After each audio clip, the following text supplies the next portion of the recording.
She said, "I don't want to be a wife, I want to be a partner." I said, "I love that." Then, I presented her with a partnership agreement, outlining a 50-50 split of all chores, bills, and financial responsibilities. She suddenly liked the idea of being a wife again. I, 31 male, just had the most revealing conversation with my girlfriend Luna, 29, of 2 years. We've been living together for 8 months, and honestly, I thought I'd found someone who shared my values about equality and partnership. Boy, was I wrong. It started last Tuesday. We were at dinner with her friends and the topic of marriage came up. Her friend Bethany just got engaged, showing off this massive rock. "I could never," Luna said, waving her hand dismissively. "The whole wife thing is so outdated.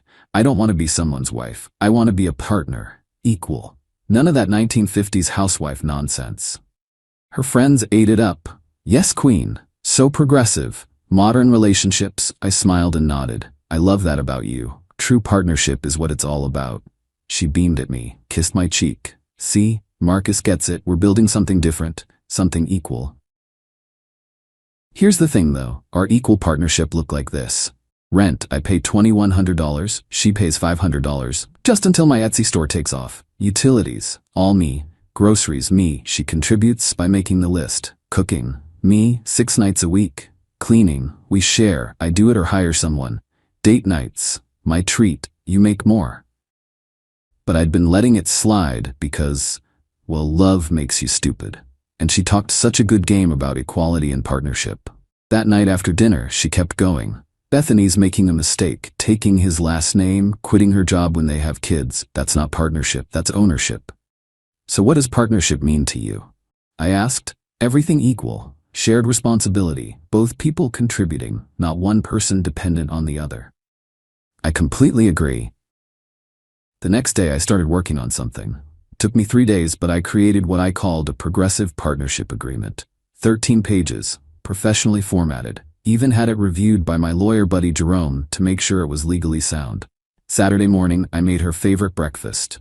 Eggs Benedict, fresh fruit, mimosas. Set up nice. "What's the occasion?" she asked, suspicious. "Just thinking about what you said about partnership. You inspired me." "Oh?" I pulled out the document. "I created something for us. Since we both believe in true equality." Her eyes lit up.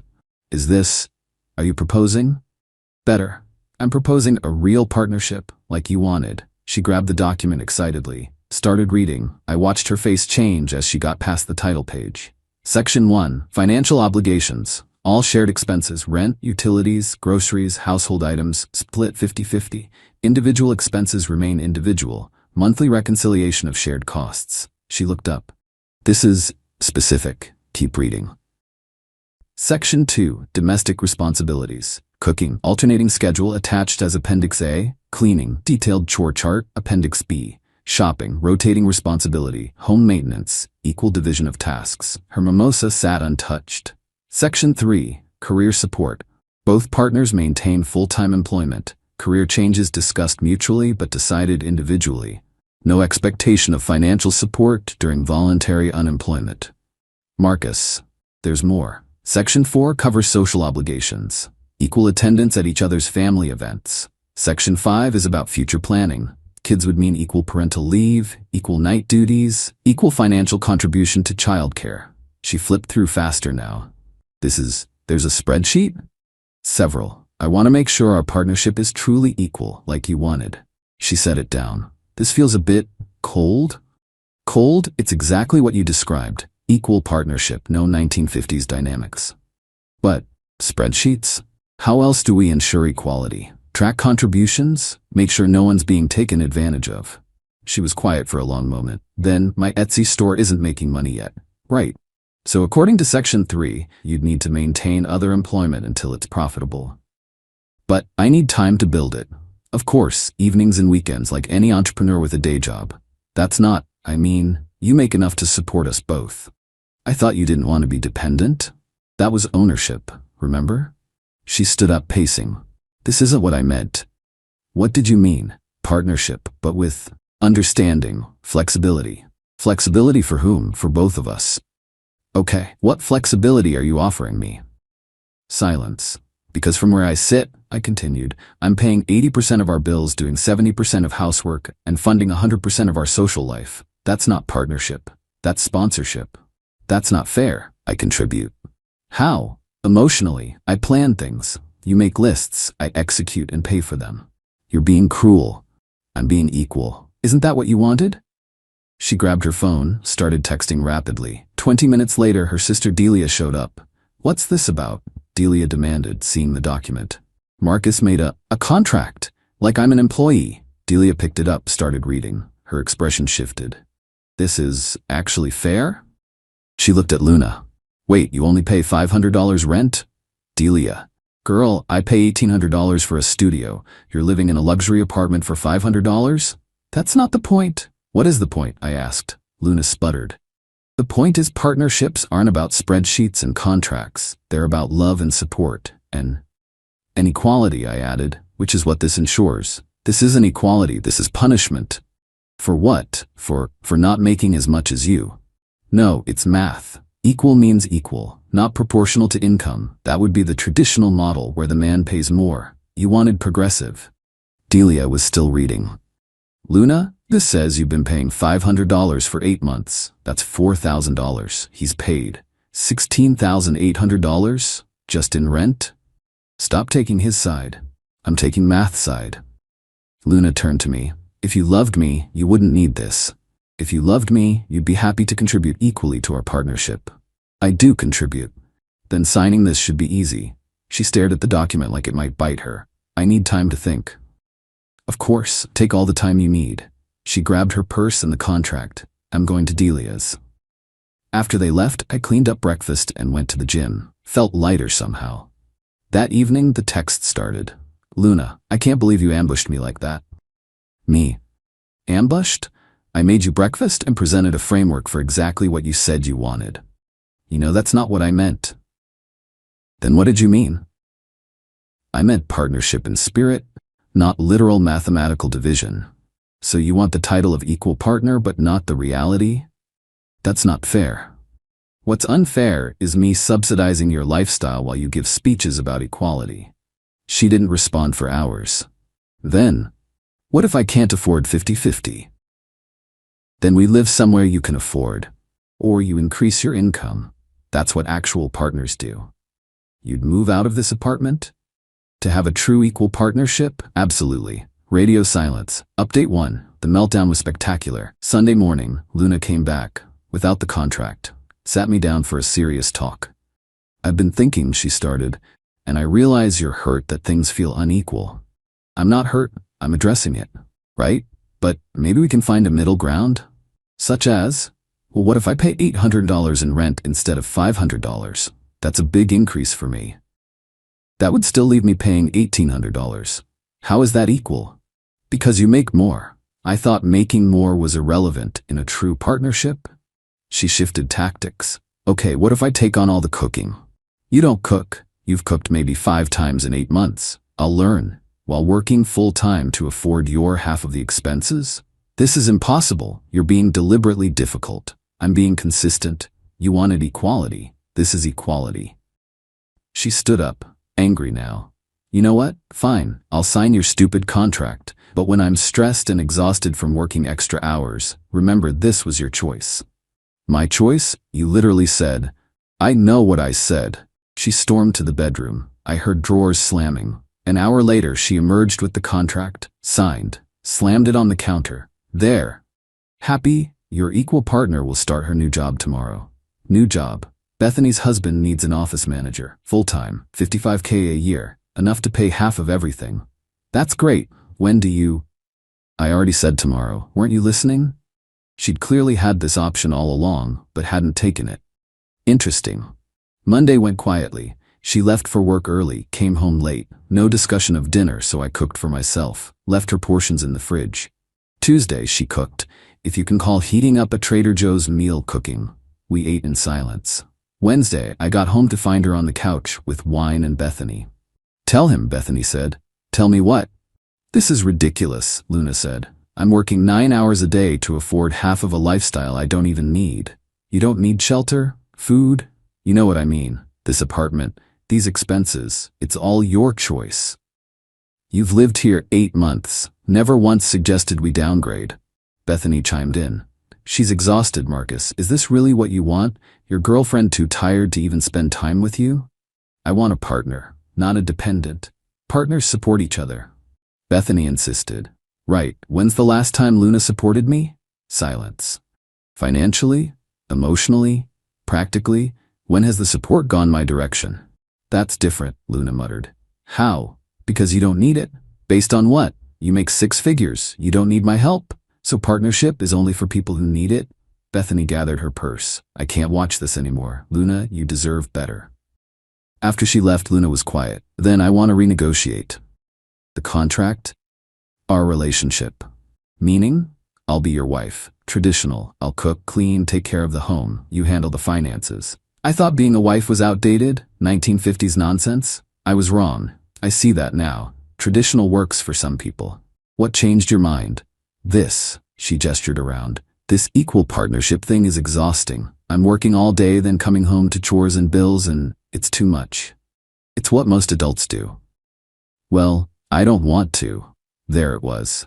The truth. So you want me to take care of you? I want you to be the man, the provider, like you're supposed to be. Supposed to be. What happened to progressive values? Those are for people who can afford them. I laughed. Actually laughed. So feminism is for rich women? Don't twist my words. I'm literally repeating them. She started crying. Why are you doing this to me? I'm not doing anything to you. I'm asking you to be what you claimed you wanted to be. An equal partner. But I can't. Can't or won't. What's the difference? About $1,300 a month, apparently.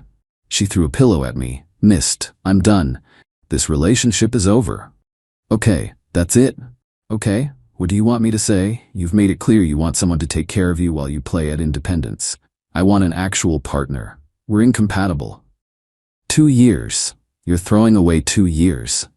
I'm acknowledging what those 2 years actually were. Me subsidizing your lifestyle while you gave speeches about equality. She stood up, shaking. I'll move out this weekend. Sounds good. I'll prorate the rent. You're seriously charging me rent? Just your half, per the agreement you signed. I signed under duress. You signed after refusing to be a dependent. Which is it? She screamed. Actually, screamed. Then went to the bedroom and slammed the door. I slept on the couch. Not because she kicked me out, my apartment, my bed, but because I needed space to think. Thursday morning, she was gone. Left a note, staying with Bethany. Will get my things Saturday. I hope you're happy with your spreadsheets. I was, actually. Pretty happy. Update 2 Saturday came. Luna showed up with Bethany and 2 guys I didn't recognize. Moving crew, apparently. Just here for my things, she said coldly. Of course, I've boxed up your stuff. It's by the door. She looked at the 3 boxes. That's it? What else is yours? The TV? Receipts on the fridge. My purchase. The couch? Also mine. The kitchen stuff? Which items did you buy? She looked around frantically. This is insane. I lived here. Yes, and apparently bought nothing for the home. Because you always insisted on paying. I insisted, or you assumed? One of the guys, Tank, according to his shirt, stepped forward. Come on, man, just let her take what's fair. Everything that's hers is in those boxes. That's cold, bro. That's accurate, bro. Bethany was documenting everything on her phone. This is financial abuse. Me keeping my own property is abuse? You know she can't afford to start over. She has a job now. Thanks to you, actually. Appreciate that. She quit. I looked at Luna. You quit? It's been a week. It was too much, 9 hours a day plus commute. So, a normal job? Not everyone is built for corporate slavery. Office managing is corporate slavery? Tank stepped closer. Look, just give her some stuff so we can go. No, I'm asking nicely. Still no. Maybe I stop asking nicely? I pulled out my phone. Maybe I call the police. You're trespassing and making threats. Tank backed off. Bethany pulled him aside. Luna started crying. I gave you 2 years of my life. You lived rent subsidized for 2 years. If anything, you owe me. Owe you? I pulled out a printed spreadsheet. Based on market rate rent minus your contributions, approximately $16,800. Want to settle up? You're insane. I'm accurate. There's a difference. She grabbed her boxes. Well, made Tank grab them. I hope you die alone. Better than dying broke with a leech attached. They left. I changed the locks that afternoon. The smear campaign started immediately, but not how you'd expect. See, Luna made a tactical error. She went public on social media with her version. After 2 years, my ex gave me a contract demanding I pay half of everything. When I couldn't afford it, he kicked me out with just 3 boxes of belongings. This is what happens when men weaponize feminism against women. The comments started supportive. Then people began asking questions. Wait, you weren't already paying half? How much were you contributing? What was your rent split? Luna tried damage control. That's not the point. The point is using equality as a weapon.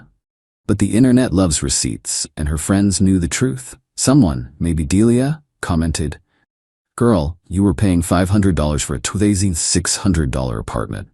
That's not a weapon, that's a wake-up call." The tide turned fast. So you wanted equality in theory, but not practice? You got mad because he asked you to pay fair share? This is why people don't take feminism seriously. Luna deleted the post, but screenshots live forever. Then came the unexpected text from Delia. "Hey Marcus, Luna's staying with me now. Bethany kicked her out after 3 days, said she expected to be taken care of and refused to buy groceries. I'm giving her 1 week. Thought you should know you dodged a bullet." I didn't respond, but I appreciated the validation. A week later, another text, this time from a number I didn't recognize. "Hi, this is Craig. I matched with Luna on Bumble. She mentioned you two dated. Weird question, but did she really expect you to support her financially? She's asking me about my salary and rent situation on the first date." I sent back, "Run." He replied, "Already did. Thanks, bro." The pattern continued. Luna bounced from friend to friend, burning bridges. Her Etsy store, custom affirmation cards, if you're curious, made $73 in 2 years.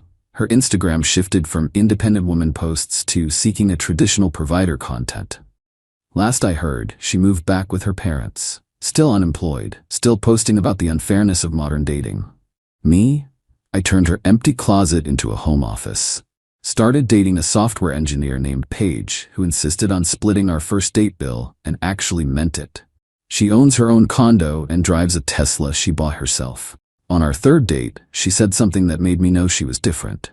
I hate when women claim they want equality, but really just want selective traditional benefits. It makes those of us who actually want partnership look bad. Want to see something funny? I showed her the contract. She read the whole thing. "This is completely reasonable? Why would anyone object to this?" Because some people want the label without the responsibility. That's not partnership, that's parasitism. I think I'm in love. The moral of the story? When someone tells you they want to be your equal partner, hand them a calculator. Their reaction will tell you everything you need to know. Luna wanted to cosplay independence while being financially dependent. She wanted feminist credibility with traditional security. She wanted to be a partner in name only. The partnership agreement didn't end our relationship. It revealed what our relationship actually was. And honestly, those spreadsheets were the best investment I ever made. $30 in printing costs saved me from a lifetime of subsidizing someone's delusions. Sometimes the best revenge isn't dramatic. Sometimes it's just asking someone to actually be what they claim they are. Turns out, that's the hardest thing of all.